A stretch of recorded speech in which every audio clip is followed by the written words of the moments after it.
Otakuology Podcast with Otaku Mike and Jin Graves.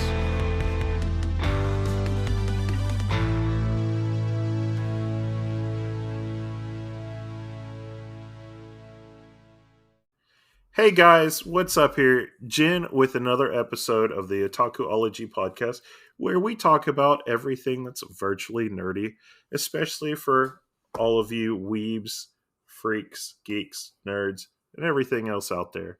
So, stay tuned for our show, and here's my good co-host, Otaku Mike. I prefer cultured individual, just saying. Everybody's got a way that they like to jerk it, so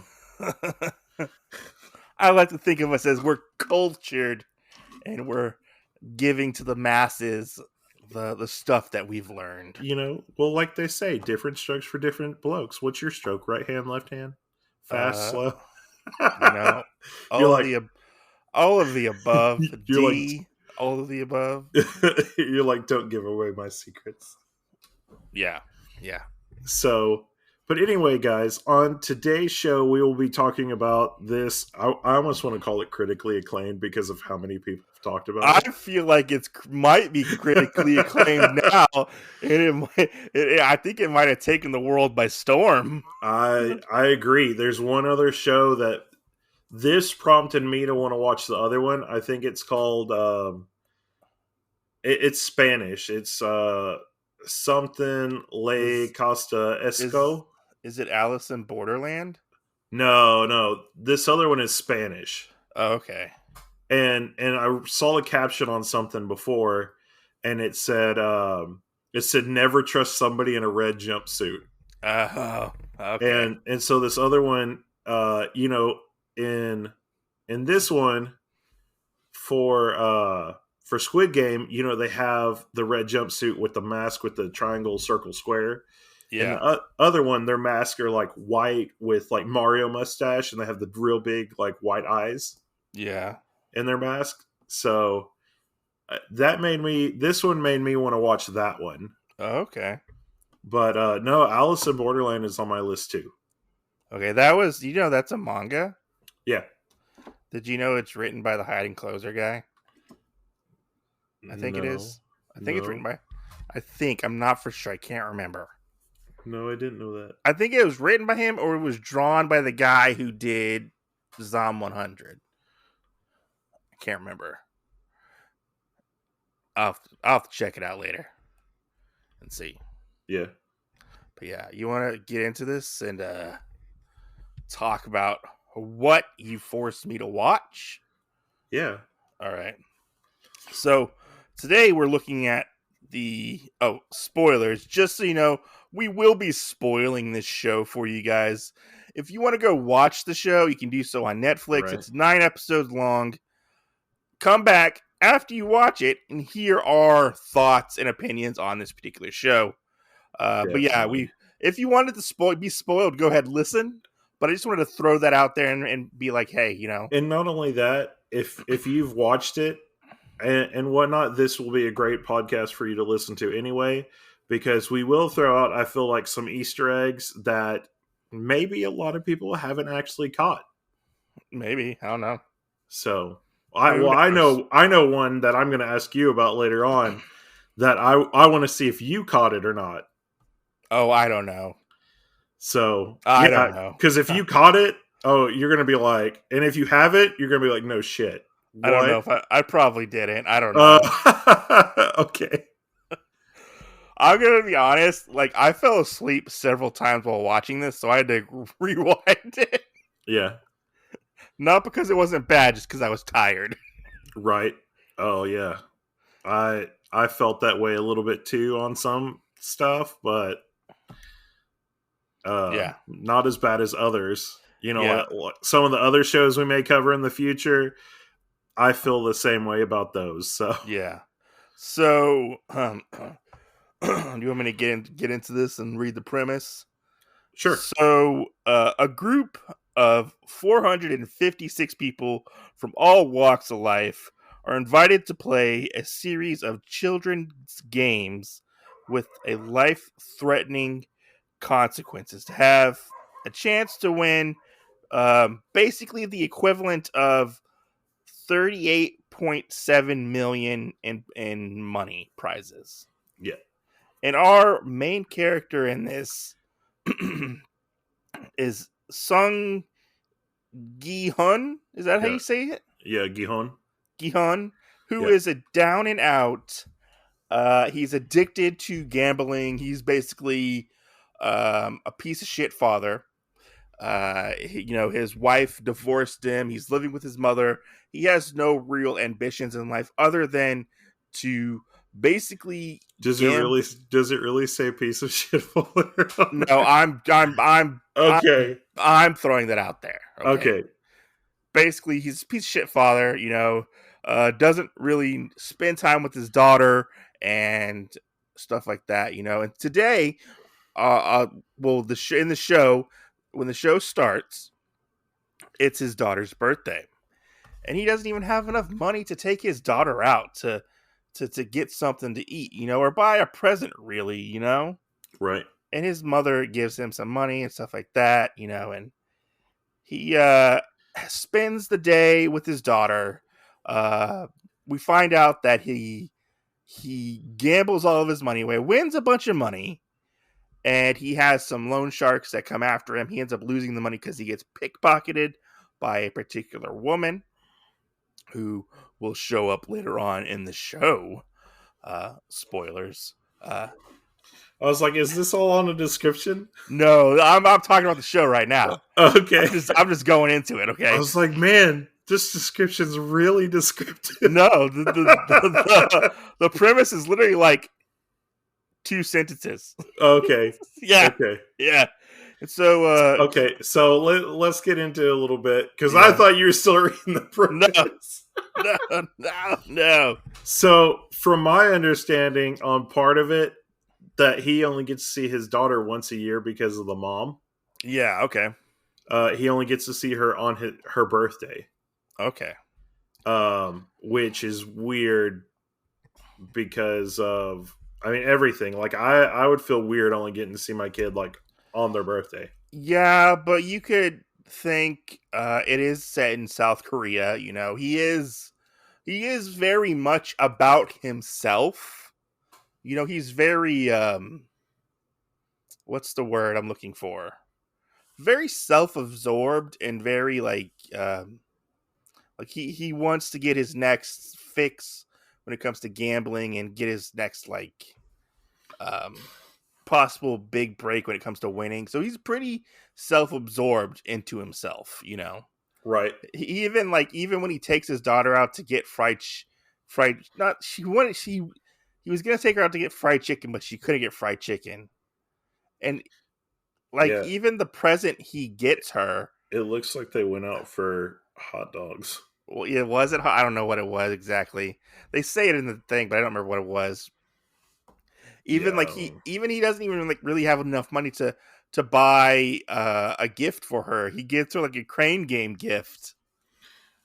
Right. And let's just say that, like, the kid that got it for him was great, but I'm still confused why he didn't look in the box first. Yeah. And the second thing is, I'm really confused if it's a children's crane game. Uh-huh. Why is there a gun lighter in it? I thought it was like a gun, like an actual gun. Did too, till he clicked it, or she clicked it, and I was like, oh my god, she's gonna shoot him. And I was like, what kind of Yakuza TV show am I watching? Oh yeah, no, most definitely when it comes to that, So, but I also feel like he relied heavily on his mom, felt like she was kind of his superhero, and that nothing was ever going to happen to her, and that was kind of the thing that set into reality a lot of things for him when he saw her, getting sick and doing all this other stuff, and when they actually went to the doctor, and this was after they came back from the first game, and he saw her foot. Basically, it looked like she had frostbite, but it was like diabetes. Let's lead up to that. Let's talk about like how he gets into the game. Yeah. to begin with, So he takes his daughter out, and he gives her the gun lighter, and she's like, "Yeah, I don't think Mom would like that if If she I found if I that took out, it home, if I took Yeah, it home, and then he finds out that his daughter is moving to the America. U.S.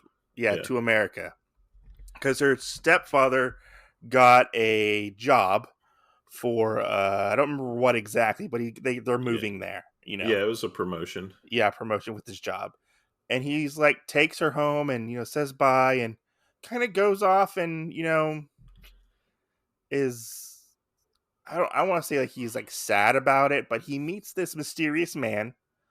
They play this weird. Oh no, I mean I think he is because there's that one part where um his friend that owns the bar is talking to him, Oh yeah, that's right. and he says, if you want your daughter back, you have to show that you're stable. Yeah. Which that's something that kind of blew my mind, just thinking about the difference between America and there, because he said if he got his act together and had money and everything, Hmm. like they would instantly tell the daughter to move back in with him. Yeah, that's definitely really And interesting. and I thought it was weird because, for the longest time, especially in the States, it's all more geared towards the mom. A So lot of the states in America are pro mother. right. They're Yeah. just slowly starting to change now. Yeah. I don't want to get into that whole situation, but yeah. Right? I don't know the situation in South Korea. So That's true. I can't say what their What do you mean you don't know the thing in South Korea, Mike? Didn't you have a show with a guy that wrote a book from there? that never showed up in the book. Maybe you should ask him. Hey, next time you're on a book, I need to see this in it, please. I don't know the parental rights for each parent in South Korea. Yeah. Oh my god, that would be hilarious. But yeah, he meets this mysterious guy who has a briefcase. Do you know what game they were playing? Oh god, It was some kind of game. They I had, can't remember what it's called. Yeah, they have like these card things, and You one use of them. I think they're like padded envelopes. Okay, is that what they were? Yeah. That's what they looked like. And there's a red one and a blue one. Yeah. And the guy was like, every time you flip my card over, I'll give you I think it's like 10,000 or 1,000 won, I think it is. Yeah, I'll give you 100,000 won. Yeah, and if I win, if I flip yours over, I could slap you. Right. And so it's not going too well for Gihan. And Gihan's like, oh shit, this sucks. And he gives him a card. And the card has these little symbols on it. And you want to talk about what happens after that? Oh yeah. Yeah. So let's talk about this card for a second. All right. So all the way through this, like when this show first came out, I thought this was something about PlayStation. You know what? I thought it was a PlayStation thing as well. You thought the same thing? Yeah, because I was like, the only thing that this is missing is the X. Like, where's that at? Yeah, no, most definitely. I was like, this is because in the PlayStation you have like the circle, square, triangle, X, and they had them all in a row like PlayStation normally does, and right. Yeah, most definitely. But you want to know a fun fact though? What? Fun fact. Let me pull it up. Well, this is bad because I actually wrote it down and stuff. But the phone number that was used in the series is a South Korean phone number. Yeah. And the owner of the phone number, it's a real number, and it got called thousands of times per day. So after the show came out? Yes, after the show came out, that number got called thousands of times per day because it's actually somebody's phone number. Oh my god! Yeah, it's like the 8675309 thing, where that was somebody's phone number. Oh no! Yeah. Oh no! That's so bad. Yeah. Oh god, I would hate that. Oh, most definitely. Most Oh god. definitely. Did you You try know. calling it? No. I didn't want there to be like any like international costs. I wonder if so many people have done that, and then they get there after this has come out, and they're like, "Oh, I didn't even think about it. I just called it." And at the Yeah. end of it, it'll be like, "Hey, you got a $25 international call fee that you tried to Yeah, use." yeah. Yeah, no, I did that. I've done it one time before where it was a number. It was in Constantine. Oh yeah, In Constantine, you call Constantine's number, you get his like voicemail. yeah.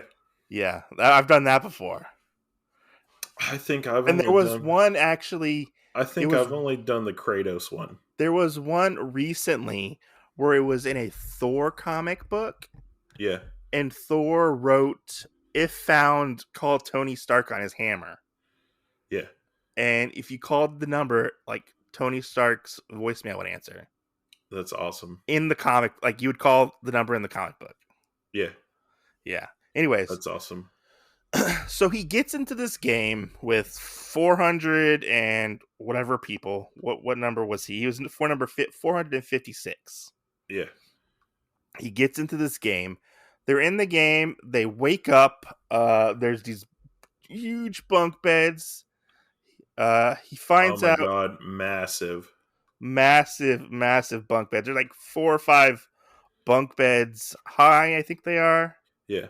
And they find these guys in these jumpsuits. They have masks. You can't see their faces.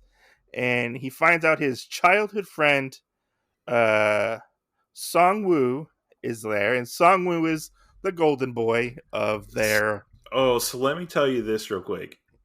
What? So, this prompted me to go back and start watching and finishing Sweet Home. Uh-huh. And there's a guy in that one that's called Sung Wook. Oh, And yeah. so it's spelled exactly the same, except at the end of the Woo, he has an H. And it sounds exactly the same. Every time I hear somebody say the name, I'm like, that bastard. He betrayed Gihon. And I'm like, wait, Gihon's not in this one. So It keeps throwing me off so bad. He meets Song Woo there. Is that Song Woo, right? Yeah. Song Woo. His And childhood friend, yeah. he meets this old dude who is player number 1, and then this Pakistani guy named Ali. Player 199. Player 199, And they end up into their first game. And their first game is it looks like they're on like a beach of some kind. If I remember correctly, I think it was like some kind of... They were on sand. I can't remember. You mean the very first one? Yeah, the first game. The Red light, green light? Yeah. Yeah. Yeah. No, they're on... Well, yeah, I guess they're on sand or something like that. Or dirt. Because it's like a play yard. Yeah. So they're all in these white and green jumpsuits. And they don't know how they got there. Well, like, they know how they got there. They... Well, and if anybody has a problem thinking about what these jumpsuits look like, if you've ever read a slice of life manga, that's exactly what they look like tracksuits. Yeah, I mean, Japanese tracksuits. That's exactly what they are. And they have like their numbers embroidered on like patches.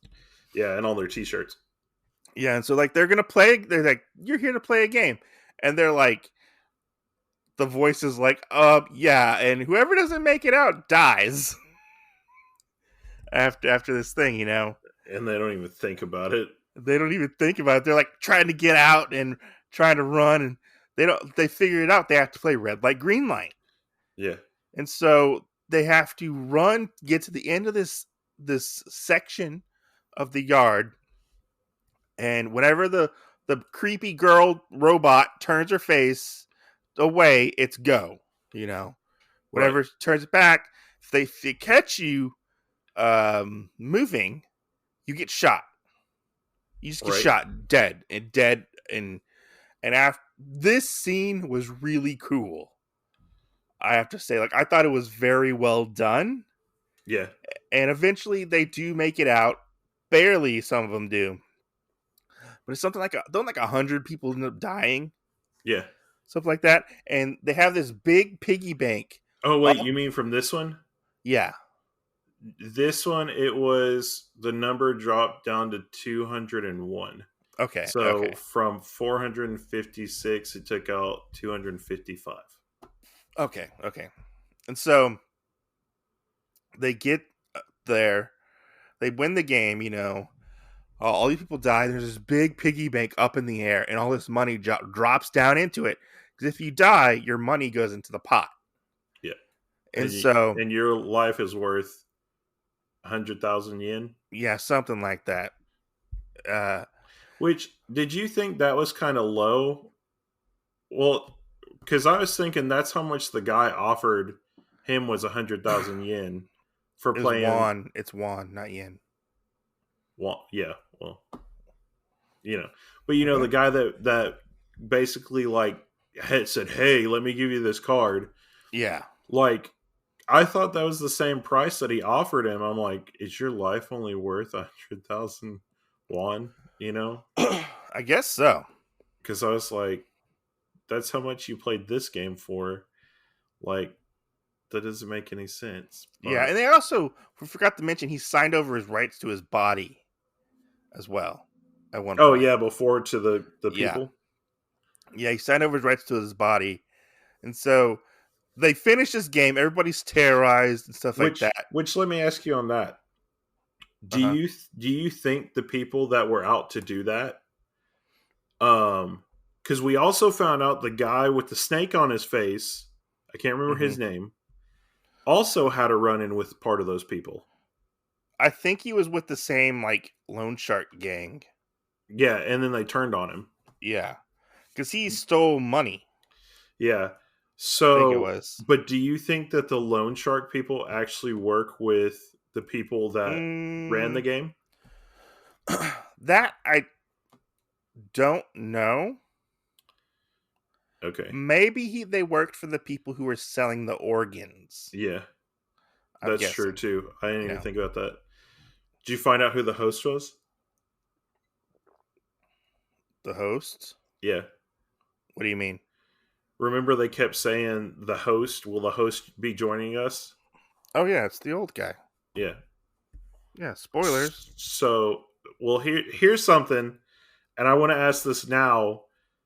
Did you see the clue of knowing every game from episode 1, episode 2? I figured it out because they kind of touch on it in the beginning, right? When they talk about Squid Game, right? No. I mean every game. What? Do you know that every game that they played next No. there was actually a spoiler thing that you could see, or a foreshadowing? How? So you can't really tell from the first one. You can kind of tell the very first game and the last game. Okay. But if you look at the room that they're in, Oh, the pictures on the wall. the pictures in the tile tell you every game they were going to play. Okay. I noticed that later on. After they moved more of the bunk beds out? Yeah, after they moved more of the bunk beds out, I noticed that. Yeah. After they came back, after they voted to leave and they came back, when they cleared out half of the bunk beds, then I kind of got a thing sitting there looking at it. I didn't think about it until they cleared out the second set of bunk beds. Okay. And you saw the symbol in the back where all the kids were holding balloons that were in the shape of the sugar game. Okay, yeah. And then I started looking at all of them, and you knew what every game was. Yeah, because all of those games are from the 70s and 80s, apparently, in Korea. Yeah. Yeah. So, I mean, that was the funny part. So anybody that didn't know that, and you're starting this, you can tell every game they're going to play from the tiles on the walls. Yeah, I noticed it later on when they start barricading themselves in. Yeah. Later on. But yeah, they finish the game, and there's a law or a rule in the game where if all of them put it to a vote, they can all leave. Right. So they all vote, and they all vote to leave. Well, most of them vote to leave. It's like a give or take a couple votes. It has to be over majority. Yeah, something like that. And since our number dropped down to 201, there was 101 votes to leave. Yeah.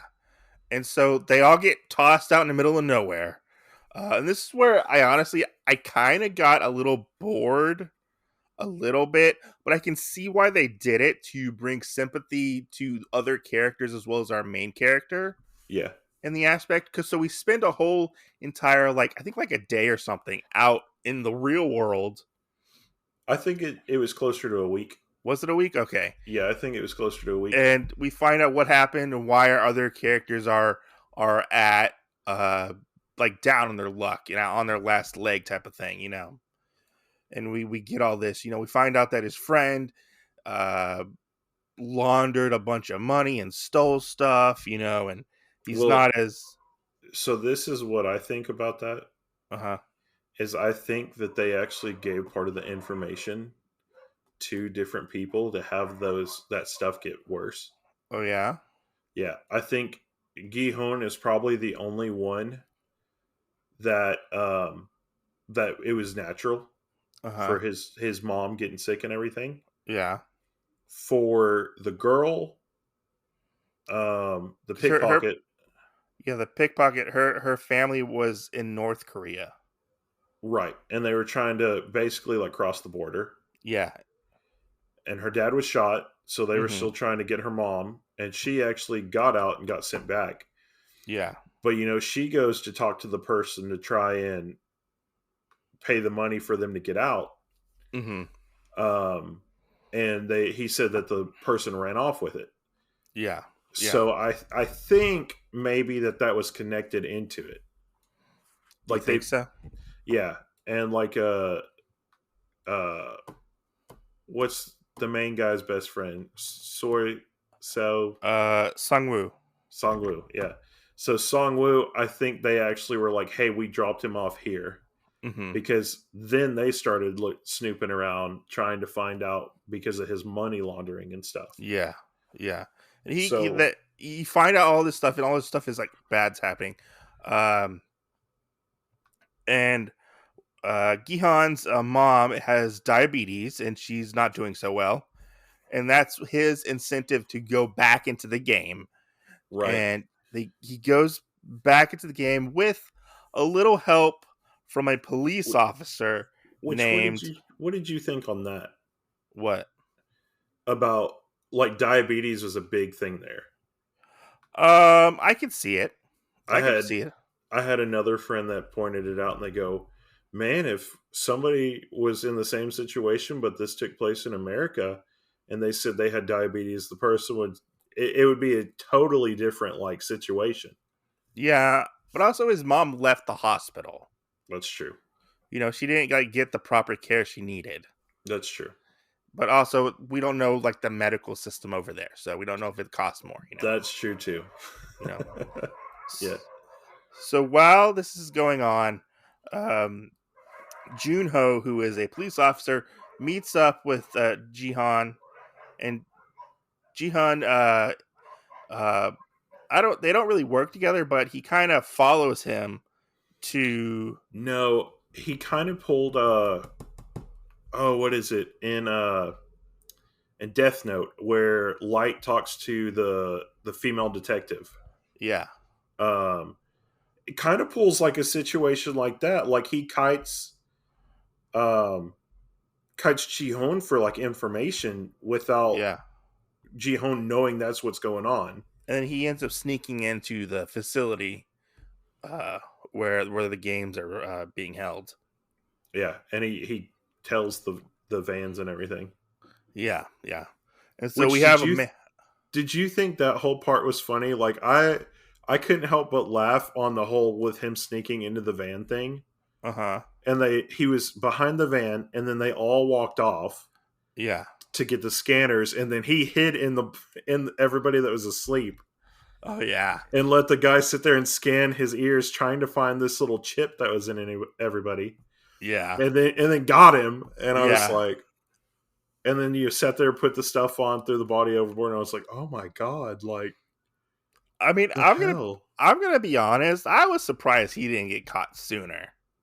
That's true. Than he did, because he Like, he just jumps into this world that nobody know. He doesn't know. He doesn't know the rules really. He doesn't know Which what. I would have. This is the one thing I would have liked to know of how many workers were there, I would say probably because over 400. the workers are just as weird off as the players.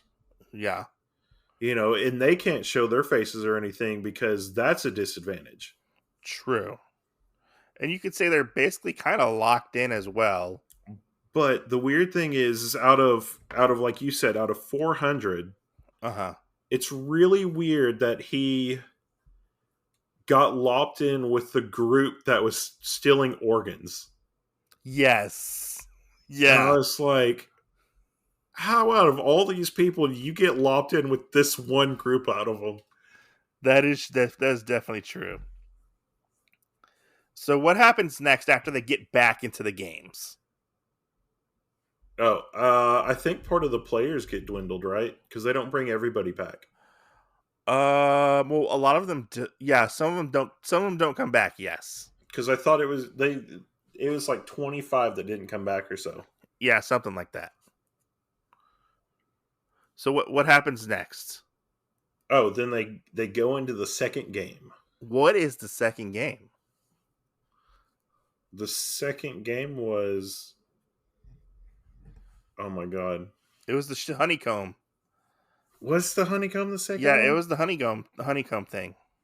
I thought there was one more before that. No, it was the honeycomb. Okay. Yeah. Do you want to talk about that? Yeah. So this is one of the ones I've seen a bunch of food people joking about, which I'm like, but they have, and this game has a specific thing too, but it's actually part of a sweet treat game. And they take one of 4 different symbols, and they actually, I think they take like a wire thing, or like almost like a cookie cutter. It's like yeah. And they stamp it. Mm-hmm. And so the idea of it is that you use a toothpick or a needle, and you're trying to basically go around the shape of it without breaking the shape or the symbol. I've only ever seen this once in a manga, so it was still kind of foreign to me.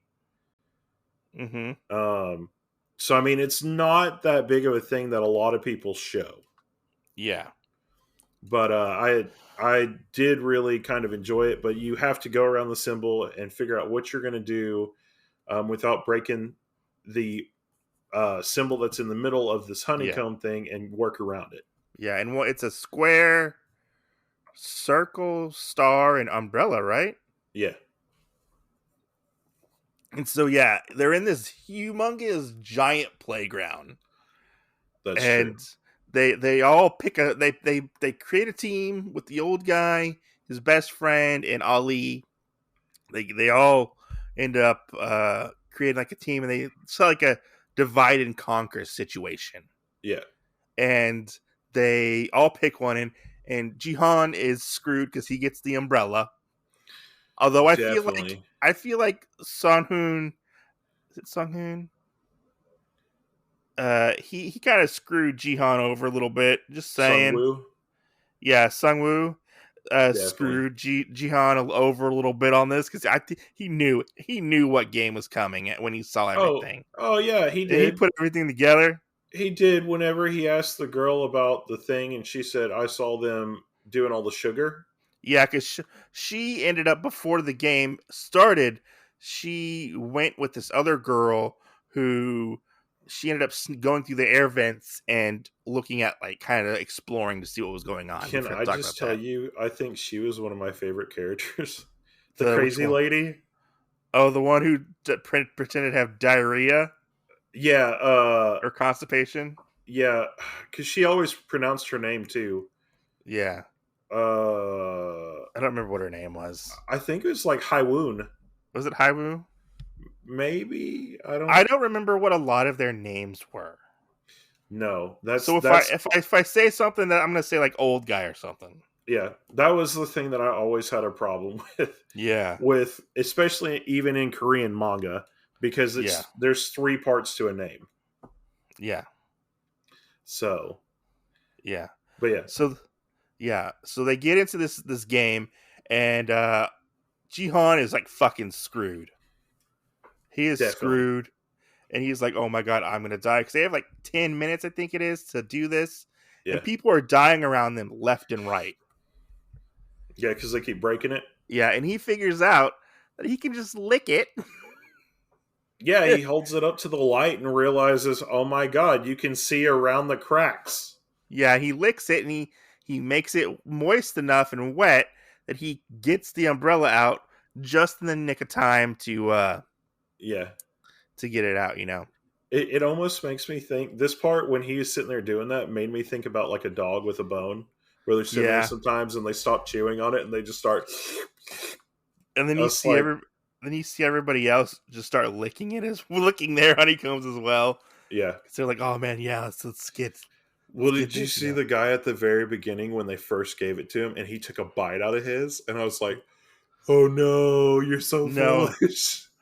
I didn't see that. I don't think I saw Yeah, that. it was I like really missed it. early. He just went and took a bite, and I was like, oh, I'm so glad he didn't break the symbol. No, I don't. I think I saw Jihan kind of eat his a little bit. Yeah. Like broke it off and ate it. But I didn't see any. I don't. Maybe I missed that part. Oh, and it was, can't- I mean, everybody had a weird technique. So, Yeah, there was the one girl who smuggled in cigarettes, and she like heated up her needle and burnt her honeycomb to get it out. You know. yeah. But yeah, that Yeah. was a real like stressful, almost little semi-stressful. I was like, what the fuck's gonna happen? Like, well, are we actually gonna kill off our main character here? You know? Right. This is where I got back into it. So I was like, okay, this is interesting. After the second episode, I wasn't really interested because I was like, how long are they gonna take to get it back into this game? You know? Right. But they survive this game and they go into the next game, which this is where we find out they're starting to a group within the games Yeah. They're starting to make teams. they're starting to make teams, yes, and we also find out that one of them is a doctor, and he is Yes. getting fed information through the food that they are given to find out what game is next because he has a Yeah. thing going on, a little And side hustle. They're telling them word of mouth too. Yeah, word of mouth as well. And they're getting it. He's getting double food.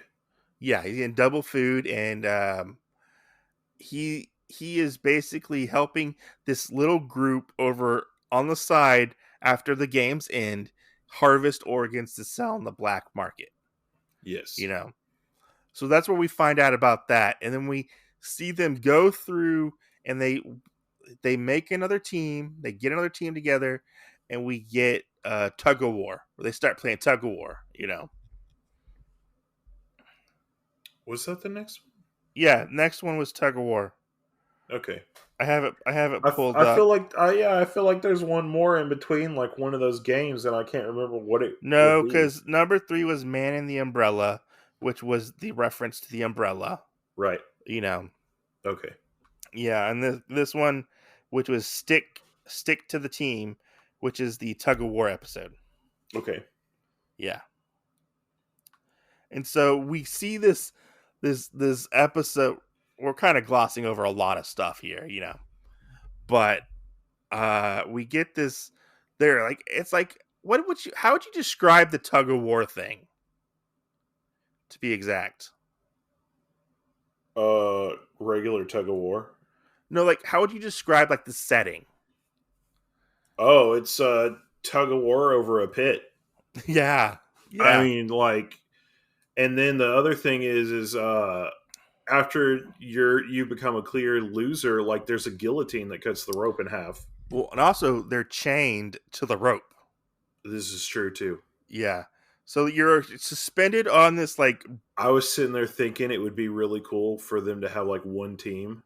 yeah. That like half of it was like strong people.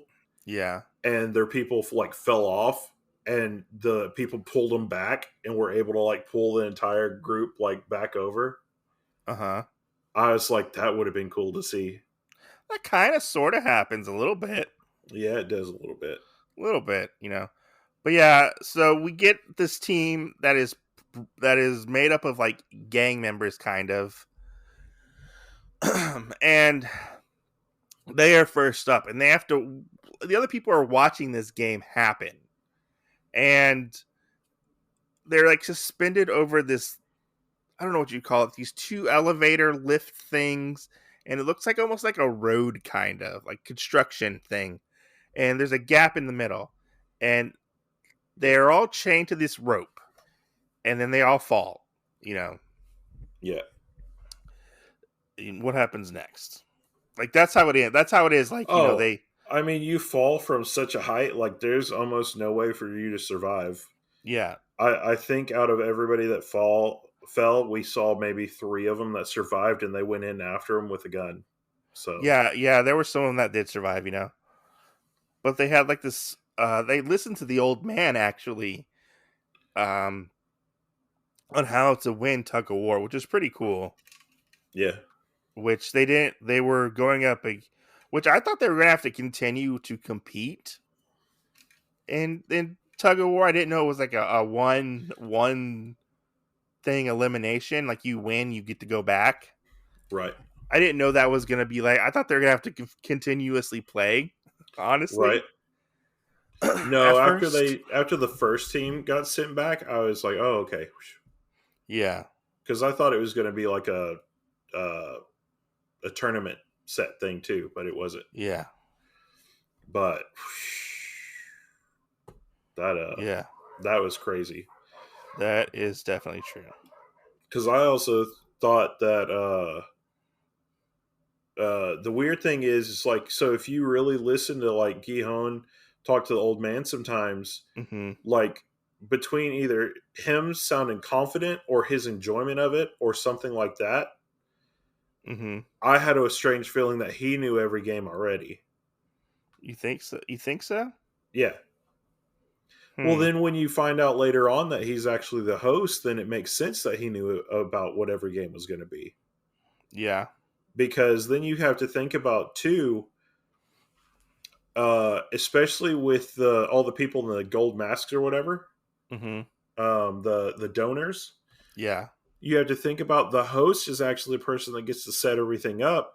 Mm-hmm. And when you think about that, with the room already having the tiles set for every Yeah. game that they were going to play, you already knew that it was preset originally. Okay.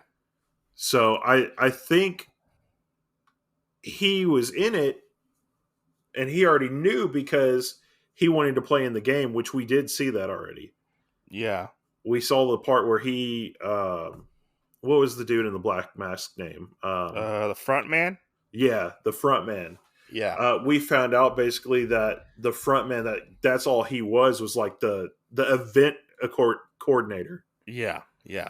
And so, it made sense, especially when we saw the whole scene of the old man talking to him and saying, well, how am I going to watch anything up here? Like, I want to play the game. And that's Yeah. when he donned suit number 1 to be in it. Yeah. So After the tug of war, is this when they play? Right after this is when they play the other game, which one? where everybody starts attacking everybody. That's the set the game after this, right? The nighttime one? Yeah. Yeah. Because don't they start the other game because is it the organ donors get caught, right? Yeah. Or am I thinking of something else? No, that one didn't. The organ donor thing didn't happen yet. I actually Okay. think that the night thing happened before. Okay. I think it happened before Tug of War. Did it? Because after they came back from Tug of War, isn't that when they started making barricades? No, I don't think so. Because then that was the other weird thing is this wasn't Maybe I can't remember. I'm getting it mixed up now. Well, the thing at night, that was the weird thing, is it technically wasn't a game. Okay. It wasn't considered a game. They just wanted more people to die off. Okay, maybe that was they killed everybody and then they went to tug of war. I think it was. Because hold on, let me look. So this is the thing I pulled up, and it tells us all 6 games. We have the marble game. We have the Mhm. honeycomb shape cutting game. Mm-hmm. We have the squid game. We have red light, green light. We have tug of war, and we have the glass bridge game. Okay. Okay. So that thing Oh wait. the thing So at night isn't actually a game. yeah. Okay. Okay. They just wanted that to happen. Yes. All right, that's what it was. So yeah, we have this big cool fight. I don't remember if it takes place before or after tug of war, but it's Right? almost like gang fights almost. Yeah, they only gave them an egg and like a Sprite, like a Yeah. Mexican Sprite to drink. And they were supposed to basically be pissed off enough to get into a fight and kill each other. Oh wait, no, that's after the honeycomb thing, I believe. Yeah, that's what I was saying. I think Okay, it's before yeah. tug of war. Okay, yeah. But Dude, in that scene was fucking intense. doing the thing at night. Oh yeah. Yes. Well, it makes it even worse is the strobe light part. Oh yeah, because they start flashing the light. And then you can see like things happen, and I'm always like, "Oh my god!" Like, oh my god, this shit's going crazy. And then when they kept trying to find the old man, I was like, "Where's he at?" That's true. Because Which the old man. that's another thing. Like he had to have already known that Yeah, and then don't they because Gihon makes a beeline to go find him. yeah, and then you see them, they have these lifts on the beds, and some people are staying on top of the beds, and they just dump the beds. Like the game people dump the beds. Yeah. And they're like people come crashing down and people are dying left and right. It's fucking crazy. Yeah, It's the quite players. crazy. Yeah, the players. Yeah, the players. Whoa. Yeah. Yeah. And so we go from that after tug of war and stuff like that. We get a little more with Junho, and Junho is the police officer, like we said before. He breaks into Frontman's office and learns that after the tug of war events, learns that the game has been going on for 30 years. Longer than that. That was the only one that we saw. Yeah. Yeah. Because the one that he pulled out is 1999. Yeah, something like that. But it's on the Wikipedia, it says 30 years. Okay. Yeah. So. Well, so we also learned more. For anybody that missed it, Jihon brought it up once whenever Yes. he was talking about something. Uh-huh. The reason why Jihon is actually on the island. He's looking for his brother. Not Jihon, the other guy. The police guy. Junho. Junho is actually on the island trying to find his brother. Yes. That is the only reason he is here. He's been worrying about him. And that was one problem I feel like I had with this, is it wasn't exactly clear cut and concise about that. Yeah. I would really like them to do a part off of this where like the scary movie you wanted to watch, 1979 or whatever it is, Fear Street. Yeah, the Fear Street things yeah. where it actually goes back in time. One, I would like it to go back one where the brother actually participated in the games. I would like to see it. I think that would be cool. Oh yeah, hell yeah. Yeah, because it said he was one of the winners, Right? And that makes you think, like, does this put you in a roster to be the front man, like, at some point? Who knows? Or do they pick somebody out of the winners and say, hey, the old frontman died or whatever. We would like you to be this person. Yeah. And then after we move on to that, we move on to Gunba. I believe that's what it's called. What was this one? Gunba, where they play the marbles. Oh yeah. Oh no, you're talking a Gunba. Yeah. So Gunba is like your best friend. Yeah. So like you and I would be Gunba. Mm-hmm. But in like American terms, for you and I, it would be more like a bromance. Yeah. Like, because he says that, what I own, you own. Yeah. So in a way, it almost sounds like marriage, but it's like something you would do with your best friend. Yeah, like a friend or something. Yeah, like your best friend. Like I would consider like if we did manga collections, I would consider my manga collection your collection and vice versa, Yeah. So it's one of those friends that you have such close ties to, like you make sure that you know a majority of their life, I have to say, this episode was probably the most heart wrenching episode in this season or series, Yeah. Episode 6.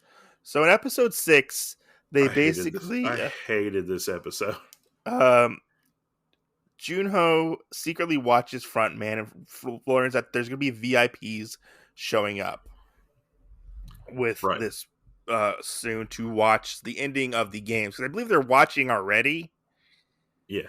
And they're betting on who will win, who will lose, stuff like that.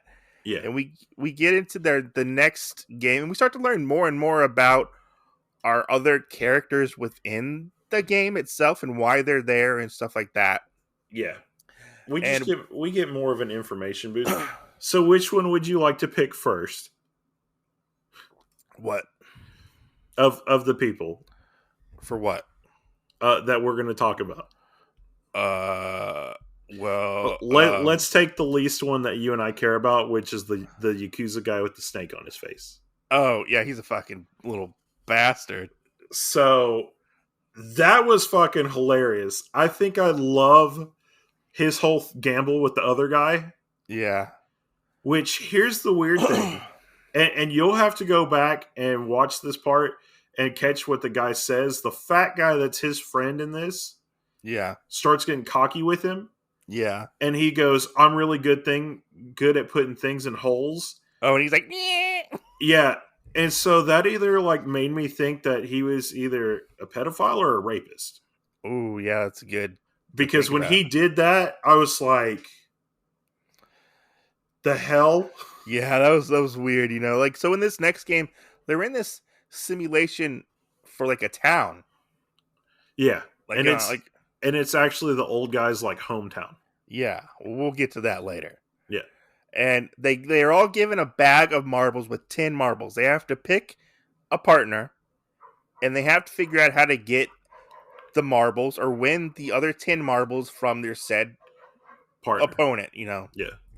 And so we're seeing throughout in this episode, each group figure out how to deal with. Which, let's get this straight. So the game before this, we had even players. Yeah. That's what everything's been trying to weigh on. Is the first games single people out until we get down to an even number. Yeah. Then, before this game actually happens, we have the doctor guy and the other people get caught. And so now we're back to an odd number. Yeah. So the crazy chick with the big mouth or whatever, actually gets a free pass on this. Oh, that's true, because nobody wants to pick her. Exactly. And she thinks she's gonna die. Yeah. But she doesn't. She doesn't die. Yeah. And then we find out that's a rule too, besides the rules that were first stated, is that because if you don't get picked, it supposedly would make you turn into like a gangster or an outcast. Yeah. And that's against the rules, so you have to stay alive for that. So it's kind of like almost like a loophole or a get out of jail free card. Yeah, if you're the last person in the thing and you have no partner that you can choose from, if the game calls for an even number, you get a pass. Yeah. And so they're all figuring out what game they're going to play. Some of them, play odds and evens where they take some marbles and you have to guess if it's an odd or even type of thing, Yeah, so one player guesses odds or evens, and then the other person that gets it right or wrong, they give you marbles based off of your guess. Yeah. And Gihan gets stuck with number 1 old guy. Yeah. Who at this point, he hasn't been faring so well because he does have a brain tumor in his head. Yeah. And you think he's going crazy. He has possibly like dementia or Alzheimer's. Right. At this point. And he's like, oh man, I this looks very familiar. You know, my son has a birthday, and he starts having to chase this old man around to get these potential marbles. You know, and Right. while we're at it, you know, they've actually kind of become friends and made like this bond together. You know, and Right. they Because find we also had the part when they left the game originally. yeah, We had the whole scene where the old man and Gihon actually had sake or something together and like dried ramen. ramen. Yeah.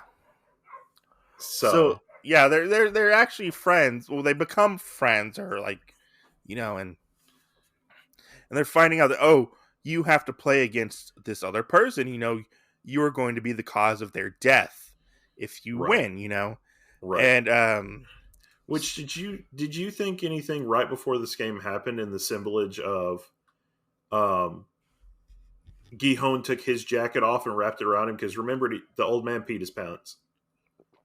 oh yeah, it's like oh here man, I got you, buddy. You know, Yeah, and then the old man took his jacket off yeah, and and put it on. gave him that one, Yeah, like right before he got out of the game. because he was like, oh, it'll show weakness if you don't have your jacket. You know, Yeah, but he had number one's jacket.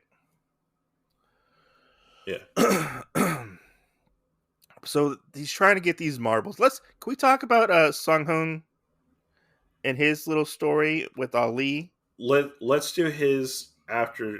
Let's do the girls first Okay, yeah, we'll go ahead with because them. we've already talked about the Yakuza guys. Okay, so yeah, you want to talk That about was them? funny. The Yakuza was funny as shit because I was not expecting that dude to be as mouthy about. Oh, you Oh, know, I got you. you're just this arrogant punk or whatever too, and I'm gonna Yeah, beat you in this marble game. I was like, this guy's got a pair on him finally. yeah. And then You're we able move on to, to the girls. yeah, let's talk about the girls. Yeah, which is the pickpocket and Yeah, the girl that the she invited for the tug of war the last time. we find out she's a murderer. She Yeah, murdered her father. yeah, she killed her dad because her dad killed her mom. Yes, correct. And so she And recently like just got out of prison. right, Yeah. I don't even think she went to prison. Did you don't? I thought they said she did. I can't remember. I don't think so. I could have sworn they said she went to prison, but I'm not for sure. Well, the crazy girl I know went to prison, and they said she got out recently. Oh, was it? Yeah, because she killed one of her kids, I think, or she killed her kids. Oh. Yeah, which is the weird thing. Why I kept thinking she kept bringing up the thing because I think she was actually a prostitute before. You think so? Yeah, or Oh, some kind of an escort. by the way she act now, I can see it. Yeah, possibly. Yeah, and She she was kept like, saying, and her fucking motto, I'm good at everything except for the things I'm not good in. yeah, that's true. And I was like, because when she first said that, I was like, that doesn't exactly make sense, but I guess it does. Because her first thing was always to go to house like suck your dick or whatever. Yeah. You know. Yeah. Yeah. But yeah, we could talk about the girls. You go ahead and talk about the girls. Yeah. So, yeah, we have the pickpocket and we have this other girl. Mm-hmm. And they decide the that defector. Yeah, they decide that their game, they're not even going to play a game. Yeah. Until the very last, like 3 minutes, I think. Yeah, like the last few minutes of it, Mm-hmm. and they just are going to sit there and talk. Yeah. So they really just wait for that to happen. Mm-hmm. That's really it. I mean, we get more on the pickpocket and all that. We get this other girl's kind of story. We kind of get this lesbian imagery out of it. I feel like. Really? Yeah, and I've seen a lot of people put stuff out saying that that was like the power couple of the series. Really? Yeah, and I'm like, they've only known each didn't other. even get that from them. No. Well, I did at one point when they started talking, and at the end, she kept asking her if they would go to Jijuri Island or whatever. I thought they were just going as like friends or potential friends. I have no idea. I got nothing out of being in a relationship or being lesbians out of that. Yeah, I feel like originally I wouldn't have thought about that until I had seen part of that stuff talking about it already. That seems like a reach. Yeah, I don't know. a bit. For me, that kind of seems like a reach. But if I didn't get that out of that, so I mean, we all get things differently out of different contexts. Yeah, Yeah. Okay. Yeah. right. Yeah. Anyways, continue. Sorry. And so they're just going to play one game at the very end. It's who can get to the end of touch the wall. Yeah, with their marble. Who can get their marble closest to the wall? Yeah. And our pickpocket does actually try. Yeah. And the other girl just drops it. Yeah. She's like, "What the fuck are you doing?" She said, basically, I have nothing else to live for. It doesn't really matter in this game. And, basically, like, just remember me. Yeah. Yeah. Yeah. And then she dies.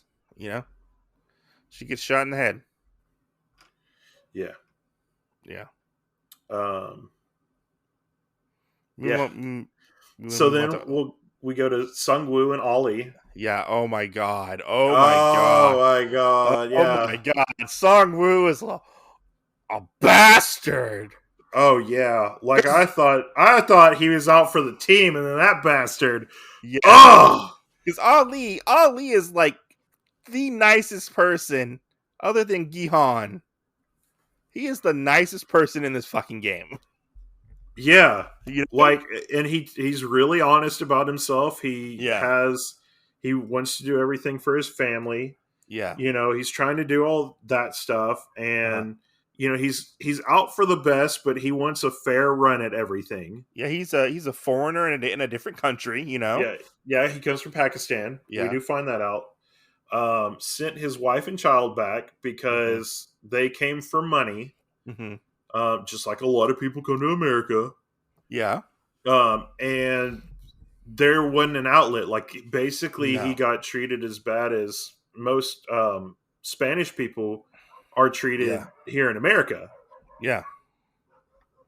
Because he's like, there was no money, and then they still screwed him over with it.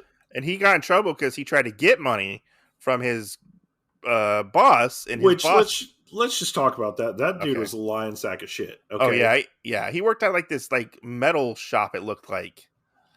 They worked at a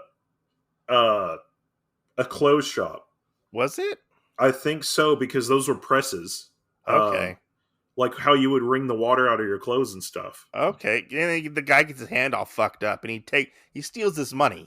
All he steals is money that's owed to him. We'll say here's that. The thing. Did you see when him and Sung-woo were talking about, and there's a part, and I had to go back up and watch it twice. And Sung-woo tells Ollie, he goes, you need to cover that up because people will think you're weaker for it. Yeah. And I kept trying to figure out, what is he talking about? He's missing like 2 fingers. He's missing his last 2 fingers. Yeah. I think he's missing his last 2 fingers from the press at the place, just like his manager dude got his hand stuck in there. Oh, you think so? I think so. Interesting. I mean, because of that. Yeah, I mean, I didn't think about it till after I was like, wait, what is he talking about being weak for? Yeah. And then I noticed that he was missing fingers because I thought he had his hand curled. Yeah. So, yeah. I mean, yeah. Yeah. Yeah, I don't know. Yeah. And so Ollie is in Sung-ho, right? I'm bad with names. Sung-woo, sorry. Yeah. They're together. Sung-ho. Sung-woo are together, and Sung-woo is desperate to win this, and he fucks Ollie over so hard within this game. Yes. And so he comes up with this big elaborate plan that they're gonna work together to take everybody else's marbles, basically. And he makes this little satchel thing for Ollie to put around his neck with his that holds his marbles, and he finds out that his marbles are just rocks. Yeah, Sung-woo used his sack to put the marbles in because his was virtually empty. Yeah. He steals the marbles, leaves Ollie there to die. Just leaves, What a fucker. Oh my god, yeah, right when he was walking, and then Yeah.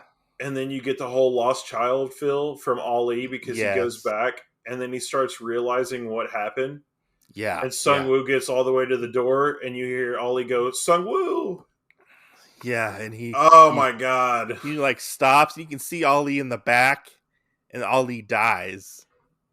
He gets Yeah. shot, and Yeah. oh my god, that was so heart wrenching. So you want to know the thing that I would compare this to? What? Whenever you hear and you're gonna think I'm a fucking nerd for it. But that's what this podcast is about, right?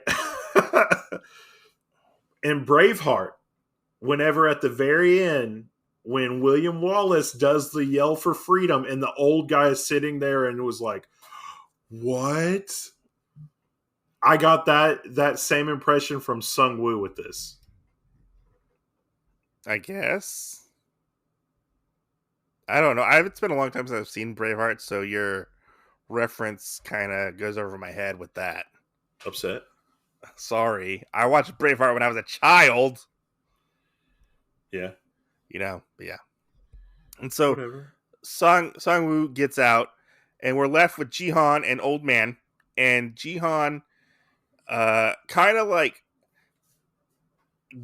plays with the old man's dementia and starts lying to him. No. Right? No. The old man knew. Oh, I yeah. think Well, I'm just saying. I think the very first time it was Uh-huh. his dementia kicking in. Uh-huh. Every time after that, I think it was just a game. Yeah.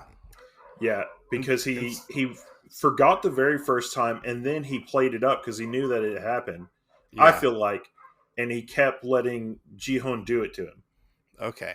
until they got to the last one, and then he got up and took him to the thing and had his little thing where he was talking about his past and all that. Mm-hmm. Because when he was sitting there, he tells him, let's put all of our marbles into this one last thing. Mm-hmm. And Jihoon goes, no, that's crazy. Why would I do that? And then he tells him, crazy like taking advantage of your best friend. Yes. And I was like, he must have known this like the majority of the time because, and just kept playing it that way. Well, I thought it was he was playing that way from the beginning. After I figured out, I thought he was playing it from the beginning like that. I think just the first time it actually happened. Okay. And then I think after that, he did it to see how honest Jihoon was. Yeah. Because if you keep seeing it, Jihoon actually, when the old man says something to him, he's been showing him this nicety and everything to him. Yeah. And I really wonder if it went the opposite way as that.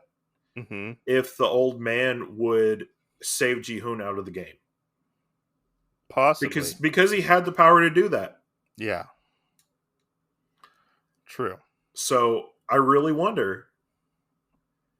Yeah. And then we get the scene where you have that, and I had to already know this because I watched a little bit of an episode with a friend, which is where he saw the old guy in the bed after he gets out of the game, and I was like, this guy doesn't die though, And after thinking of who the host was and everything, well, they made it look like he died. Yeah, they walk, which I really wonder if there were any spoilers for the thing there.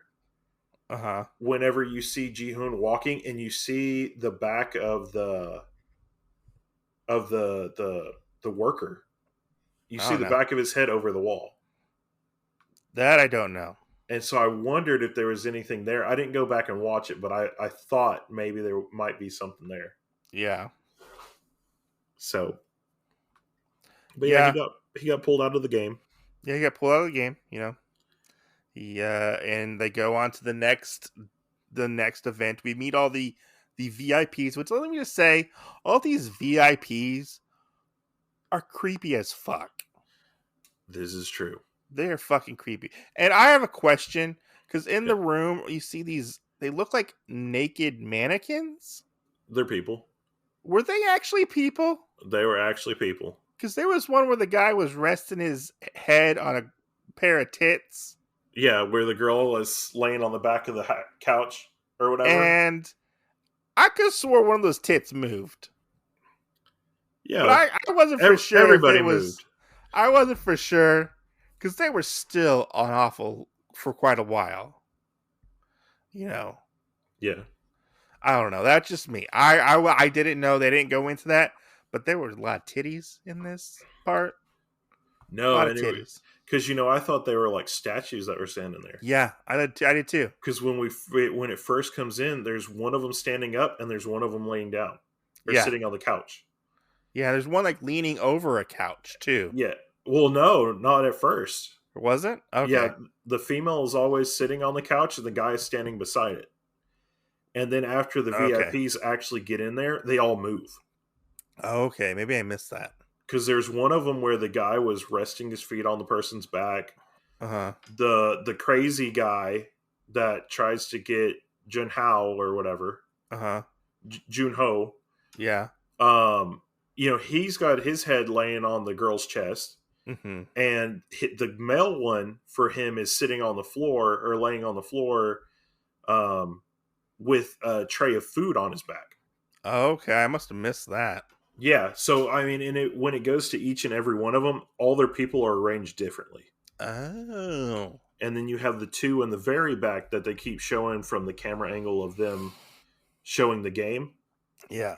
And they're both laying there kind of intertwined together. Okay. So they're all... Gotcha. It was like works of art, I guess, to an extent. Yeah, and so Junho... Is this where Junho escapes? He gets out with all his stuff, right? Yeah, he gets out from the pictures and with... in the middle of the next game, because they go into the next game pretty fast after the marble game. Yeah, they get one night off. Yeah. Which you also have, and they must have known this. I feel like everything they knew about all these people, like religiously almost. Yeah. Because they had to know that after the one guy's wife died that played the marble game with, that he was going to hang himself. Which would put him back which would put him back at even numbers. Yeah. True. So yeah. I think. Yeah. Maybe. Who knows? Yeah. But yeah. You want to talk about the next game that they get into? Yeah. The glass game. Oh my god. Oh my god. So the glass game was, one of them was a sheet of tempered glass. Mm-hmm. And the other one was plexiglass or something. I think it was just regular glass. Yeah. I think. Well, one of them was like bulletproof and the other one was something else. I think it was just regular glass. The one was one was glass, one was like tempered glass. Yeah. And so one of them you could stand on and it would automatically break. The other one you could jump on and two people could stand on it comfortably. And it's like they make like this bridge of two rows and there's a gap in between each pane of glass. And you have to guess. And you at the beginning they had to pick these numbered vests 1 through 16 and Gihan was last, and you basically have to get across within like 12 minutes, I think it is. 16. 16? Yeah, it was 1 minute per all of them. And so you had to go in numerical order. So they had to kind of, everybody before had to guess, and he had like the biggest advantage because he was last, Right. Watching these people jump from pane of glass to each glass was so nerve-wracking because they would be like, "Ha! I got it!" Right. Like, oh my god, like. Or the mathematician guy. Oh yeah. Because originally he was trying to tell Ji-hoon with the marble game, to be his partner, And then was he like, takes no. off running in this game and Yeah. gets through like 3 of them and then breaks. Yeah. And And I they're was like, oh my just God, what did he do? yeah. Yeah. This one was really cool as well. This one was pretty intense as well. And like just seeing them jump from and trying to figure out what exactly they needed to do and where they needed to jump. But man, when the snake gangster guy gets his comeuppance was probably my favorite part of this show. Oh, no shit. Like, Yeah. whenever he grabbed the other guy and threw him, Yeah. I was like, you son of a bitch. You son of a bitch. And then when he was like, I'm just going to stand here. If you want to do anything, go in front of me. Yeah. And then he was going to run down the clock. And I was like, because they were like halfway done, right? yeah, they have Yeah. 5 left. Yeah. I was like, you son of a bitch. And so Crazy Girl, who might I add, slept with this guy. yeah. Slept with Snake Face Tattoo guy. And basically, like, grabs him in a death lock, a bear hug, and throws him through a pane of glass, and they die together. Because he screwed her over to begin with, Oh, I don't even know if she really was trying to do that. She just fell because she didn't know if it was that one or not. Okay. Yeah. But, yeah, that was crazy. I was like, oh my God, like, how God, that was crazy. Oh, yeah. I mean, she like, oh, yeah. I mean, I love it. And that was the weird thing is it made me think that she might have been like, I don't know, like besides the prostitution thing for her, I feel like she Mm-hmm. could have also been like some kind of a killer because she had like attachment issues. Maybe. Or if it was just because like he screwed her over because I think it's because he screwed her over at that one point yeah, with the marble game, right? tug of war. Oh, tug of war. That's what it was. Yeah. Yeah. Yeah. And so they get to the end. All the glass breaks up. The only people who are left are Jihan, Sungwoo Sungwoo, and and Sai Bako. I don't know her name is. I don't know what her name is. yeah. So they're the only ones left in this next episode. Well, after that, as well as Junho escapes, finds out that the front man is his brother, and he gets shot off a cliff. As they're trying to track him down, and we don't see him for the rest of the show. Do you think he died? No. No? No. He shot him in the shoulder. I don't think so. And then whenever he does the whole thing where the front man is actually washing his bullet wound out, Uh-huh. I think there was a thing there. What do you mean? Because he kind of had the thing where he had seen his brother, Yeah. and I think that was foreshadowing that his brother will come back at some point. Okay. He fell off a big cliff. Yeah, but we never saw any trace of a body. That's true. We did not see a body. So We did not see a body. yeah. But Yeah. I mean, the other weird thing is he already knew it was his brother because he saw the ID badge that was on the dead body that. Yeah, but Junho didn't know that front man was his brother. Right, but Frontman knew that Junho was his brother. Yes, that's right. And then he saw him before that too. Because he does tell you that I'll let you, I can get you out of this if you put the gun down and give me the phone. Yeah, that's true. Which, that was really crazy knowledge the whole time with the gun. Oh, yeah, about how... Because he said, this bullet is, or the shell or something is from a police issue, da-da-da-da. Yeah. And then he sat there and he told him, he goes, you have 1 bullet left. because he tried bluffing and saying I had 3. Yeah. Junho did to his brother. And he goes, no. He goes, is police issued? He goes, you're a police officer. He goes, you have 3 shots. You have 1 chamber that's empty, and you have 1 chamber that has a blank in it. Yeah. He said, you've already used 1 on to get the safe door thing open from trying to escape, and you used 1 to kill somebody. Yeah. The only one that he had left was the one that he shot in his brother's shoulder. Yeah. I have to say, that's crazy to think that that's police regulation, to have 1 empty and a blank in the other. Right. That is baffling to think about. Well, I mean, the other thing is, how do you know how to set it up? True. Like, do you have the empty one and then the blank one? Or do you have, like, the blank one and then a real bullet? Yeah. And then the empty slot and then a real bullet. How is it set up? Yeah. That's right. So, or do you have your first 3 shots and then a blank one and then an empty chamber? Yeah. Who knows? So that was just weird. Yeah.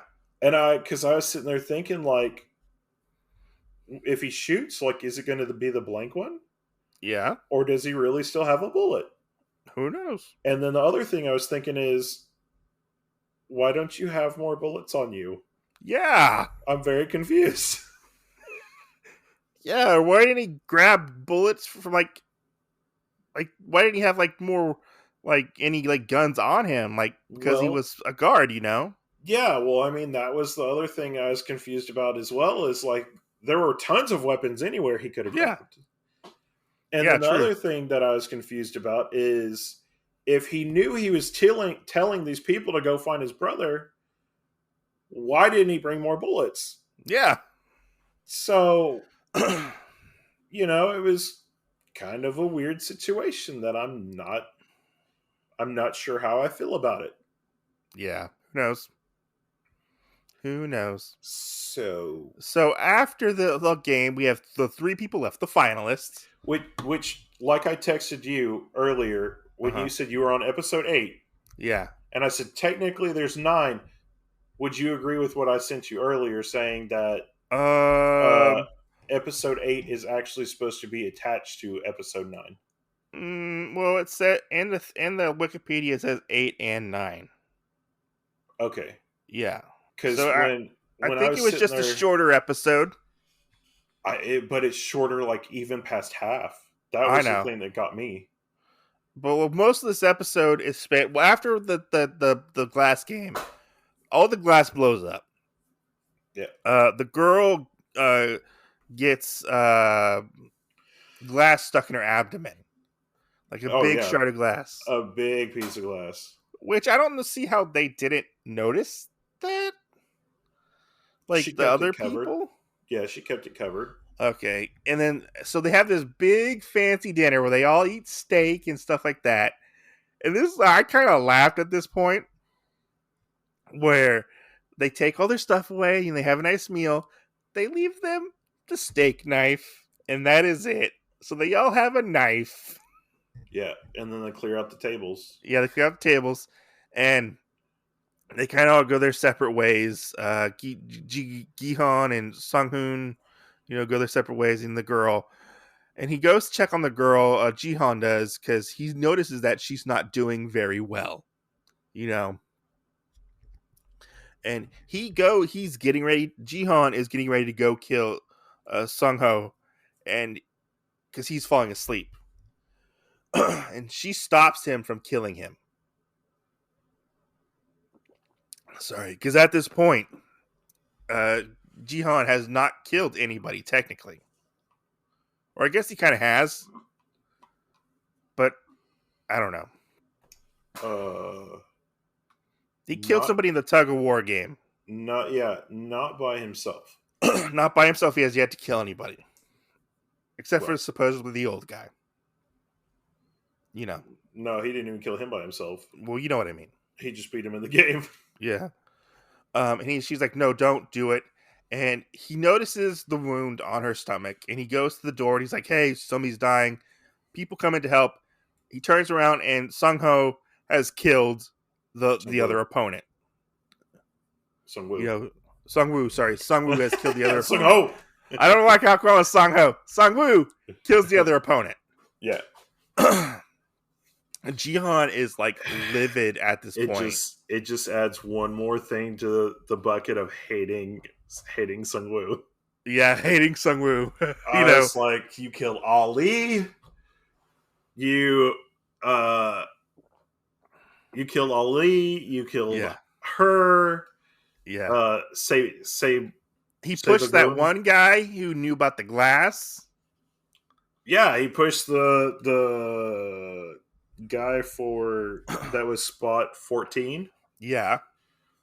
Or whatever. Yeah. Or 13 maybe. Pushed him.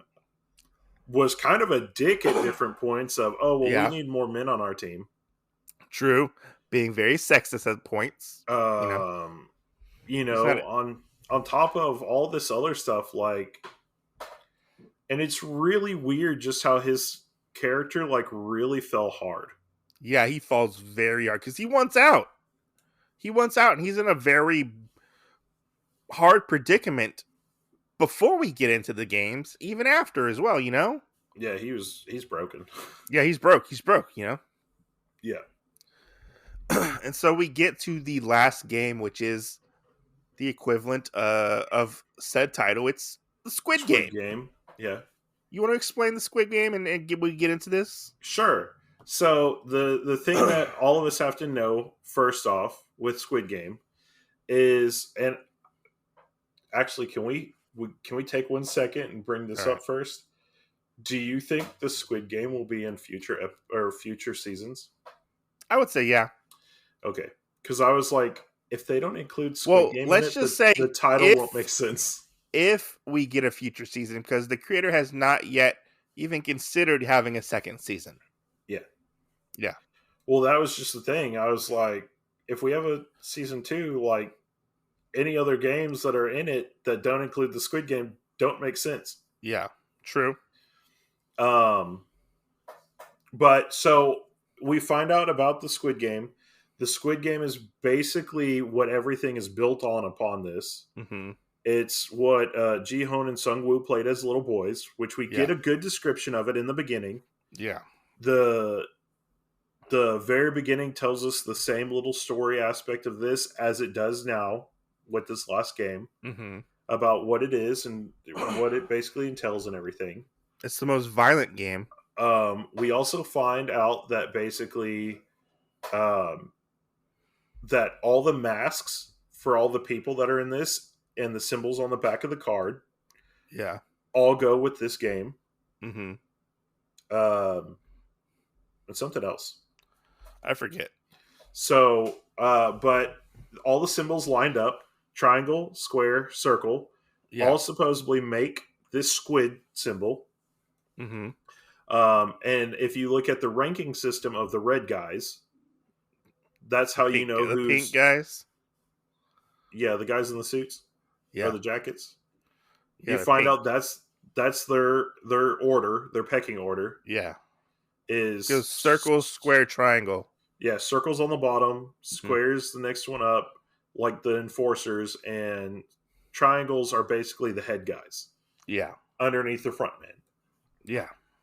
So now that we know that, so we have the Squid Game, which is set up exactly the same. We have triangle, the square as the body, and I guess the circle as the tentacles. I think so, yeah. The circle is the starting point, right? Mm-hmm. That was the only one I was confused on. Yeah. So the circle is the starting point. From the circle, you can only... The attacker can only jump on one leg. Yeah. Until they run across the body of the squid, which looks like a bridge. Mm-hmm. It almost kind of looks like a tug-of-war thing. Yeah. Now that I think about it, all the games kind of are set in those symbols as well. That's true. That is true. So you run across the bridge, Mm-hmm. and get over there. And then as little kids, Gihon and Sungwoo had where they called it Inspector Royale, Yeah. which now means that you're full bodied, you can move both legs and everything. Yeah. And then you have to go into the squid from the bottom, I believe, and Mm-hmm. make your way past the attacker as the defender and step into the triangle. Yeah. The defender will stop the attacker. But Yeah. this, oh my god, this one was probably the other most intense. This is probably one of the intense scene in the show. Oh no, it was. Yeah, because it with your two childhood friends, they both went out. Jihan doesn't want to kill Shinwoo, you know, Yeah. and Shinwoo is like, I'm gonna fucking kill you, Yeah. with this, and he got his knife and whatnot. But man, Jihan, he's smart. He grabs a fistful of sand and throws it at him, and they start to go at it. Man, this fight is like intense. Yeah, so they can get Inspector Royale. Yeah, it is intense. This fight, oh my god! Yes. Like, I was surprised that Jihan survives with this this is fight. true. This is true. He gets stabbed in the leg, stabbed in his gut, stabbed through his hand. Yeah. He gets Sunwoo down on the ground. He goes for the killing blow, stabs it right next to his face, but doesn't stab him. He stabs into the ground, and he's like going to win, and he stops, and he's like, I want to not do this. He brings up Rule 4. He brings up Rule 4. I want to vote. Yeah, and Rule 4 basically is if the majority of the people there want to end the game, then they can. And all the money goes to the people's families that have already passed. Yes. Whoever is the winner does not get that money. Yes. So he wants to end the game Mm-hmm. and have the money, or not have the money, so that he can keep Sungwoo around. Yeah. And Sungwoo kind of does this whole scene where he tells him, hey, take care of her, which we find out he's talking about his mother. Yeah. Which I thought in these two scenes, because the pickpocket girl, Mm-hmm. before she died, when she was sitting there talking about it, asked Gihon if he would take care of her little brother. Yes. So I thought it was kind of funny that they put both of these back to back. Yeah. So he asked Gihon to take care of his mother, and then pulls the knife out of the ground and stabs himself in the neck real quick. Yeah, he kills himself. So, yeah. Jihon wins. Yeah, Jihon wins, wakes up in the middle of nowhere, basically. Yeah, gets dumped out in the middle of nowhere, has a gold credit card in his mouth, Yeah. And we jump to 1 year later. Gihon has yet to use any of his money. It's just been sitting in this account.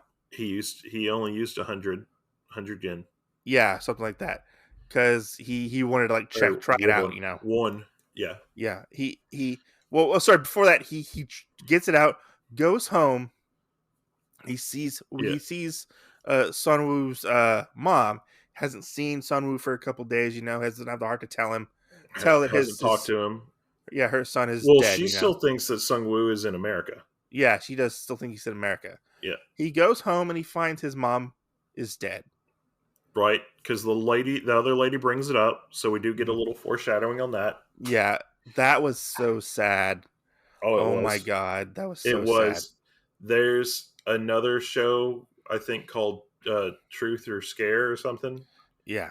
And the girl leaves her brother and comes back and her brother's dead. Yeah. And so it was kind of the same scene with this. I was like, what? Truth or Die. That's what it's called. After that, we jump a year ahead. We find out that he has not touched any of his money. That he's won. He's still living in squalor, basically. Yeah, he's become like a homeless person. Yeah. He goes to this bank, asks, then they're like, hey, you can become a VIP. You haven't done anything with your money, stuff like that. You want to invest it, which I thought they were trying to get him into the game by being an investor. Right. Well, that's what that's what one of my other friends brought up after finishing this and said, "Hey, do you think that's what that part was?" I think so. And I think so. I couldn't tell them anything about it because I was like, I don't know. I think so. I got it in there. I think that's what it was supposed to be. Yeah. He's like, no, I don't need to do it. And he asked the guy to borrow some money. He borrows some money. He's sitting out on the shore, I think it is, or on, drinking a beer or something. And this woman comes up and she's like, hey, can you buy some flowers? They're gonna die. Buy some flowers, and we get there's a card attached to it, and it's a card that he knows very well. It says to see him, come visit in this location, floor 7, on whatever day it is, Yeah. it said, I think it was weird. He owned the entire building, and there was only one floor on the elevator. I was sitting there like, well, I that's did. kind of weird. I did. That's kind of weird. Yeah. And so he goes, he finds out that the old man is still alive. Man's still alive. Now He has a old tumor. man completely shaved, like Yeah. completely shaved, like no hair on his head, really, no facial hair. He's on his deathbed, Yeah. And he's like, hey, let's play one more game. Look at that guy down there. Look at that guy on the street. He's drunk. Will anybody ever show up and take care of him? Right. There's 30 minutes till midnight. I'll tell you what you want to know about the game, stuff like that. If I win something like they each get everything of whoever wins, something like that. I can't remember exactly what happens. Yeah, he said if as long as you play the game with me, I'll tell you why. Yeah. And if I win, I get all your money. Yeah, if I win, you give me your money. Yeah. And so they're sitting there talking. We find out that the game, why was the game exactly started? Do you remember? No, I forgot. I don't remember why either. No,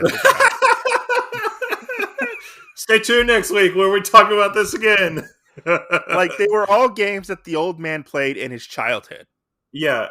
Well, so I can't remember because he gave more reason. And one reason I remember he said was because he wanted to go back to his childhood because he knew he was going to die, but he wanted to have that excitement. Mm-hmm. And then we get an explanation of him saying the reason why he wanted to use poor people, which is just people that needed money. It wasn't like in super poverty or anything else, was because the same thing that they had in common was that you're both miserable. The person that has no money is miserable because they don't have anything to afford. The rich person is miserable because they can afford everything and the sky is the limit. And so you get tired of being rich. Yeah. Which there was a thing in there with, I think he kind of said that he used the poor people as well because he wanted to give them hope. Yeah. So it was kind of a weird explanation that I don't know if I 100% agree with. I still don't 100% fully get it. Yeah. But he enters into the game because he gets nostalgic about it. And, he becomes friends with Gihan and stuff like that, Right. So that's why he entered into the game. To be, and the guy ends up dying and Gihan wins the bet, Yeah. He dies before, and Gihan wins the bet on... Because somebody actually does care. Because I think there's a police officer that pulls up. Yeah, and he's like, oh, somebody does care, And he goes, wake up, you bastard! I know before you died, you saw that. Yeah. And this proceeds to change Gihan's life around for the better. Oh, entirely. Like he's essentially set for the rest of his life. Yeah, he goes and gets cleaned up. Gets a new haircut, dye job, nice. No, nice. It's red. Yeah, with a little bit of yellow in there. There's yellow in there? So a little tinge of yellow. I don't know if I saw that. Yeah, little yellow streaks. They're like little. Okay. Yeah, they're kind of in the front of his hair. And so he goes to adopt that one girl's son, I believe, and get him out of the orphanage. And Yeah, he her little takes, brother. yeah, her little brother, Yeah. and he takes her brother to Sunho's mom, Sungwoo. Sungwoo's mom, Yeah. and says, "Hey, look after him." There's this big, heavy briefcase. He gives like Two a of them. portion. Huh? Two big briefcases. Oh, is it two? Okay. Yeah. He gives a portion of the money to them. He gives her the amount based off of what Songwoo actually embezzled, Yeah. and he gives her a little extra to help her out with the kid and everything else. Yeah. Because so there's a note in one of the bags that says, "This is what I owed Songwoo." Yeah, something like that. Yeah. And so he's going to go to America, you know, Yeah, to he's see gonna go his see his daughter. daughter. And when he's going to get on the get ready to go to the plane, he sees the scene from basically the first episode. Yeah, from the stuff that happened to him. Yeah, and he goes and he sees the guy and he's like, he tries to get him, but he doesn't get him. And he tells the guy, like, don't fucking get on. Do not fucking go play this game. Yeah. Do not And go then- play this game. Whatever you do. He takes the card away from him. Yep. And you see him going on a plane. He calls the card and he's like, I want to know what's going on. Why is the game like this? And they tell him, player 456. 456, you don't want to do this. You don't want to do this. Just hang up, get the fuck on that plane, basically. Regret, which is weird because I was like, how did they know he was going to get on? I think they had tabs on him still. I agree. Yeah. After what happened, I think they definitely had tabs on him. Yeah. And he chooses to not get on the plane. Oh yeah, in the same thing, he stops and he turns around and he's still talking to this person on the phone and starts walking back. Now the real thing is, who was on the phone though? You think it was the front man? It was the front man. Yeah, it was the front man. It was. Because the other thing that kept throwing me off is sometimes there would be a girl's voice. I think the front man got on the phone after he found out it was Jun-hoon. Okay. And that's when after he told him all that stuff, and then when he said player 456. Yeah. And he goes. You're led to believe he's going back into the game to take the game down. It seemed like, right? Yeah. And that's how it ends. That's how it ends on a cliffhanger. We're still waiting. I have to say though, I like that. I thought that was perfectly fine. I thought it was too. I thought I was very fulfilled. Now here's another thing that I have a question for you. Is, and I only thought of this because I've seen what is it, the high school kind of rendition of this Battle Royale. Yeah. So in that and that's a Chinese one. Mm-hmm. They pick out a school, and that a classroom from the school goes and fights each other and whatnot. Mm-hmm. There's that one, and there's a movie too where they come out and they do that, and it does bring up at different times there are multiple schools that they go and they take them to different places. Yeah, it's not like the Hunger Games where they just do one game. Were there multiple games going on at the same time? That's the question. Because we don't know if just at that one island, we don't even know if that island has been used multiple times. True. Or if it was just because of the old man. Yeah. Maybe he owned it and they set up maybe the game. Maybe each of them had their own Squid Game. Exactly. Or if there were multiple ones that went on every time. Yeah, true. Like one would end and they start a new one, Because the other thing is whenever Junho was sitting there taking pictures of stuff. Whenever he looked at one of the sets of them and it said 2000, there were multiple 2000s. Oh yeah, there weren't there? Yeah. Yeah. So like 2020, that's what it said, and I couldn't make it out per se, but I think it was for every month. Ooh, So that interesting. means that there was a Squid Game every month. Hmm. Hmm. Interesting. Yeah. So, are there multiple Squid Games? Is it all held at the same place? We'll have to find out if we get Are another there different season. are there different hosts? Ooh, what if we get like a Squid Game like Hall of Fame, like all the winners come back? Oh, that would be weird. Yeah, right? Are the VIPs, does every VIP have their own game section? Yeah, Or are the VIPs that we saw, besides the host, just donors? true.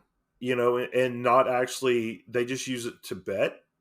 Yeah, Or do each one kind of have their own setup for a Squid Game? Because Squid Game could spill over not just being Korean, but as everything else. true. Yeah, yeah, I mean, especially because one of the guys, the sexist guy, yeah. almost, and don't take offense, but he almost kind of sounded like he's from Texas.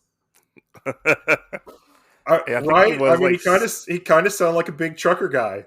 he kind of was a little southern as Exactly. Yeah. yeah. But I can sit there and sleep with anybody I want to. And the guy that was under the deer mask was Yeah, Japanese, yeah, as far as we knew. The guy that was under the lion mask, I think, was French or Italian. maybe. So, I mean, each person kind of had their own weird characteristics over a different country Yeah, as well. yeah. So yeah, it'll be interesting to see if we get more of this. Oh You yeah, know, but watching this, like I thoroughly enjoyed this. I went into this expecting I was going to hate it, honestly, so because would you say TV shows in general on 1-0? you're 1-0, yes, Yeah, but because I don't care about Korean dramas. I really don't. this is true. A lot of them are like seem very low budget to me, and just like just nothing I really want to get a hold of. Right. I felt this was very well done. I liked the main character. I liked how it was written.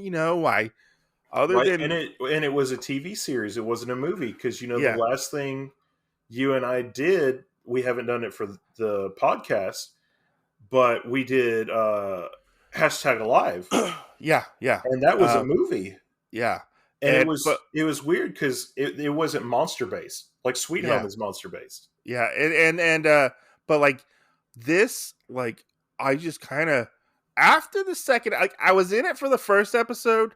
I kind of got out a little bit in the second episode, then it just pulled me back in. Yeah. It pulled me back Do in. I you, was like, okay, do you think there's a webtoon for this? no, I think it's 100% original. Because me and somebody else were talking about it because of how Netflix is doing their stuff. And some of the other stuff, like another thing that's on my list to watch is Alice in Borderland, Uh-huh. was actually a webtoon and is now a manga. From what I've heard, that this was original. It was Yeah. just an original story that was inspired by some other things. Okay. And then, I don't think it's. I think it's just the show. I don't think it's anything else. yeah. Because Sweet Home is a webtoon as well.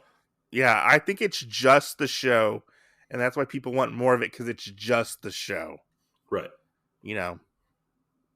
But honestly, I was really surprised with the production value, how high it was. Yeah. With a lot of the practical effects, I really liked.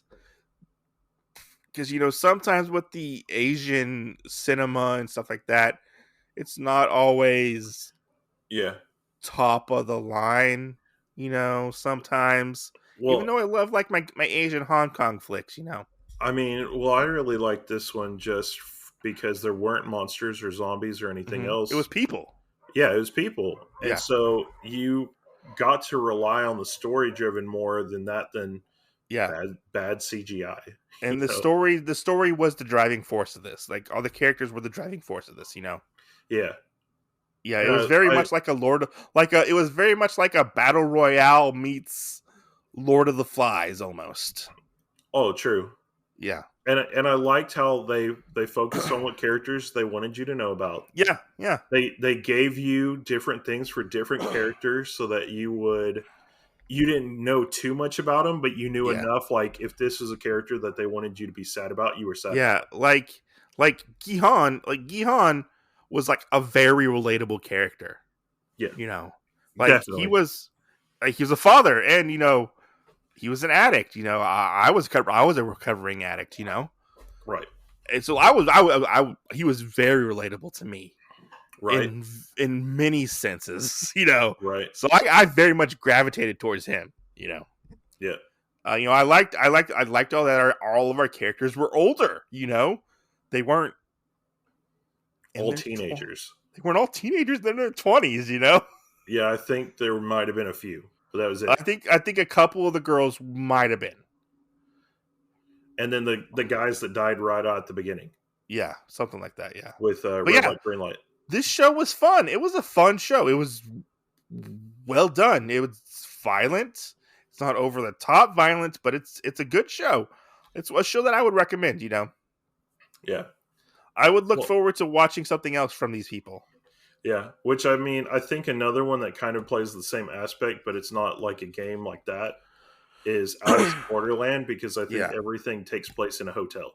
Yeah, I mean this was inspired by is it Gambling Apocalypse Kaiji? I guess. Which is a manga that's just getting released over here, but it's been a big manga over in Japan. Yeah, and I know that manga somewhat inspired this, so it makes me want to go read that manga and see the potential similarities where the creator pulled from there to his influences. What influenced him. But yeah, this was a solid series, and I was pleasantly surprised. what stars would you give it out of 5? Out of 5? Yeah, A 4. okay. I would give it a 4. Only because of that second episode. I felt maybe it was dragging on a little too much. Yeah. But I can see, but that's just me, my personal taste, Yeah. Yeah, no, because I mean, I felt like the second episode was needed because you had to have a reason for all of them to have this bad misfortune to go back to the game. Yeah, true. Yeah. And you, with as many cast of characters that they had to focus on for it, you had to they had to go, okay, this is an hour-long thing. We're going back to the island at this point. That's going to be at the 45-minute mark. But every character gets 5 minutes for us to figure out what they're going to do, except for Gihun. Let's do it. I kind of wanted them to just get into the game. Yeah. I wanted them to just go into the game and not take a little break and then go into the game. I just wanted to barrel through and go through this. Yeah. But yeah, other than that, I enjoyed this quite a lot. It's fun. Which I mean, it did seem like they used that to make them invest into it more. Yeah, I could see that. You're invested with a lot of these characters. You hate them or you love them, or your mood will change with them. But it's definitely a roller coaster. Yeah, and it's well worth checking out, in my opinion.